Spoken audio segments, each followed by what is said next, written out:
Hello, this is Thomas J. Linneman, author of Social Statistics, Managing Data, Conducting Analyses, Presenting Results. This is the SPSS demonstration for Chapter 6 on running an ANOVA, an analysis of variance. Before we run the ANOVA, for this example, we're going to use a subset of the cases in the ANES. That is going to be Hispanic respondents who are under the age of 25. So as you learned in a previous chapter, in order to do that, we go to Data, Select Cases, and we're going to give it a condition. And that condition is going to be race is equal to 5 and age is less than 25. That will get us the Hispanics who are under the age of 25. We click continue and OK, and it runs that. And now we can run the ANOVA. For ANOVA, we go to Analyze, Compare Means, but instead of going to Independent Samples t-test like we did for the t-test, we go all the way down to the one-way ANOVA. And we're going to use the same variable that we used in the t-test example, and that is the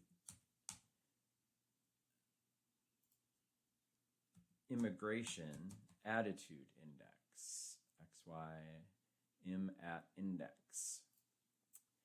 For our factor variable, we want to use a variable that has several categories, and so therefore that's why we're running an ANOVA. And that variable in this example is going to be parborn, where the respondent's parents were born. We put that in the factor box, and we click on this options box and ask for descriptive statistics so we can see what the means and number of cases and standard deviations are. Click continue and OK. And there we have what we wanted. So one small issue here is that we do have a smaller number of cases in one category than the others, but it's not ridiculously so. And we see the progression of the means, as you might expect. The more your parents are born outside the U.S., the higher your score is on the Immigration Attitude Index.